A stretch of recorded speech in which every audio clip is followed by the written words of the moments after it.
It was the news that Britain and her allies had waited nearly 6 long years to hear.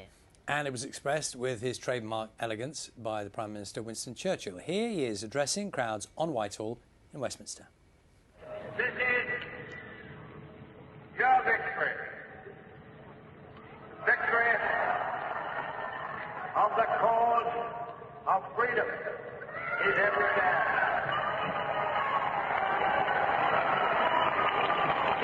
In all our long history, we have never seen a greater day than this.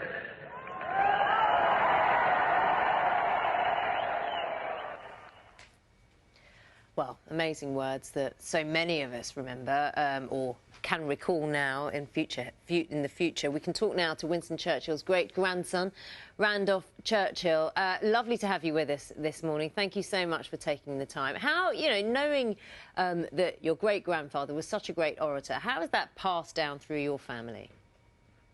It can't be avoided. It's such a special bit of history.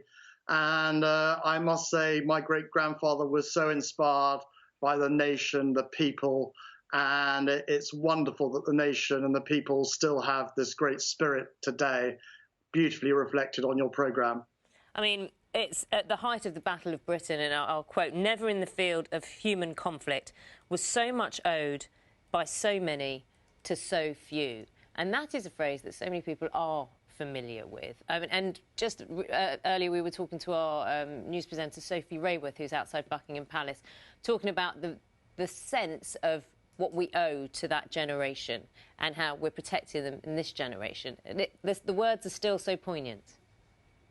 Indeed, and we are so inspired by the current veterans. Behind me I actually have the poster with that quote on it.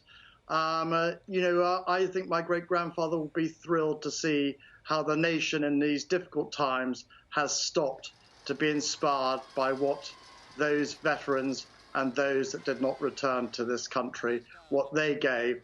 And I really do sense that the younger generation have really taken the spirit up.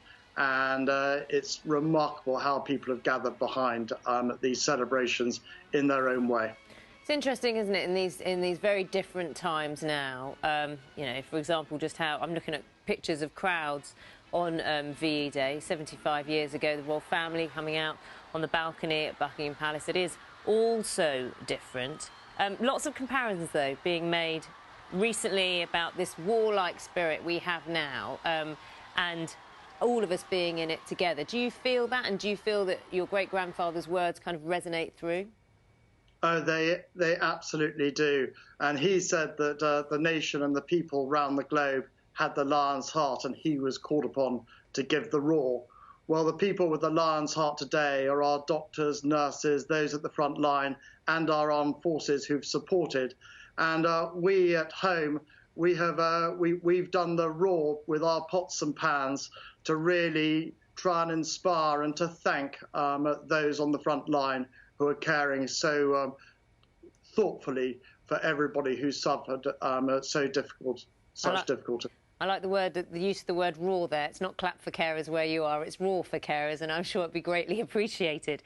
As president of the Churchill Society, the reason, or one of the many reasons we've got you on this morning to talk to us, is to talk about this competition that you've launched, this to get people to inspire like Churchill. Tell us about it. Yes, well, Churchill's words inspired a nation in 1940, and what we want to do is help inspire the struggle against COVID. And we've got so many wonderful examples of what is being done to support people. So we want a younger generation to come forward and submit their words or their short video in a competition. And it's entitled Inspire Like Churchill, and it's on winstonchurchill.org. And the prize is that the winner gets to give a donation to a COVID charity of their choice. And it'll be a wonderful way to engage with a younger generation. There are no rules for participating and to really engage. And we've all seen in this time of lockdown that people are really using their ingenuity, and this is a way that we can reach out.